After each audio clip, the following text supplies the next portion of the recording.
I need somebody help, not just anybody help. You know I need someone help. Ah, pour me parler d'une start-up qui se mêle de relations intergénérationnelles. Comment Oui, ça? Mais c'est bien. Qui pousse le lien transgénérationnel. Ouais. Il y a quelque temps, on a parlé dans Télématin de la maison de retraite transgénérationnelle Oui. où des jeunes viennent en aide aux personnes âgées et Viennent ont parler, un logement absolument. en échange. Là, c'est un peu le même principe au niveau de tous les services qui peuvent être rendus. Souvent, quand on est une personne âgée, on a du temps pour soi.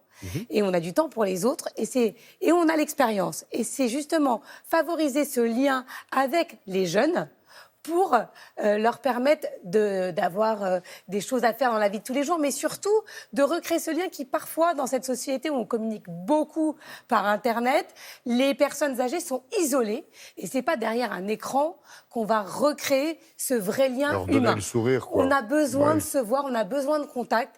Et donc là, le web vient comme une passerelle, comme un pont qui va mettre en relation ces jeunes qui ont besoin de services ou qui ont des services à rendre et inversement, ces personnes qui ont du temps ou qui ont besoin d'apprendre certaines choses que les jeunes connaissent. Donc il a créé une plateforme qui s'appelle Ami Génération. C'est absolument génial. Nous sommes partis à sa rencontre.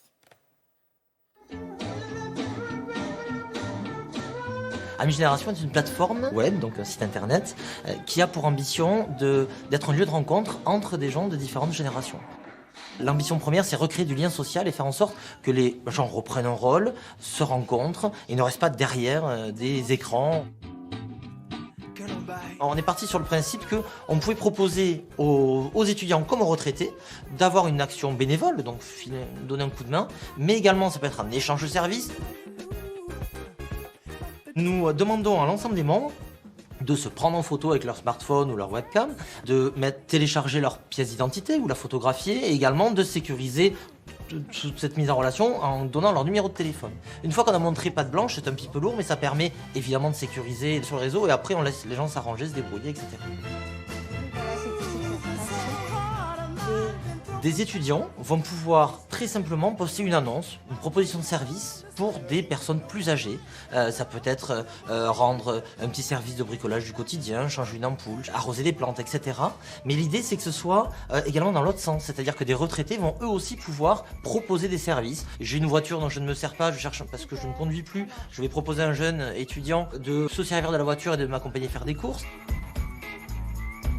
On reste dans une démarche éthique et on veut que ce soit accessible au plus grand nombre. Et donc, on est sur une faible cotisation annuelle. C'est-à-dire qu'on est parti sur un modèle économique à 18 € par an et par membre du réseau. Surtout, l'ambition de tout ça, c'est créer un moment d'échange, un moment de partage, un moment de rencontre. Ouais, Laura, c'est intéressant, c'est beau, c'est solidaire. oui, et puis Et c'est issu de son histoire oui, personnelle, c'est une vous histoire de disiez se dire, tiens, j'ai envie de créer ce lien, on n'a pas assez de liens avec ces personnes âgées. Il monte cette plateforme, finalement, ça marche plutôt très bien, il est étonné, il y a de plus en plus de gens qui s'inscrivent. Après la diffusion dans Télématin, je ne vous dis pas l'explosion du site internet, et comme il le disait bien, c'est soit un échange totalement gratuit, c'est-à-dire que vous avez envie d'aider une personne âgée, vous pouvez le faire totalement bénévolement. Mais Ou pas si vous avez seulement, des pas cours uniquement. à donner, par exemple, d'Internet, et vous avez une personne qui cherche un petit prof, c'est également possible. Ok, super. Donc c'est totalement vraiment ouvert. une plateforme dans tous les sens du terme. Merci Exactement. beaucoup, Laura.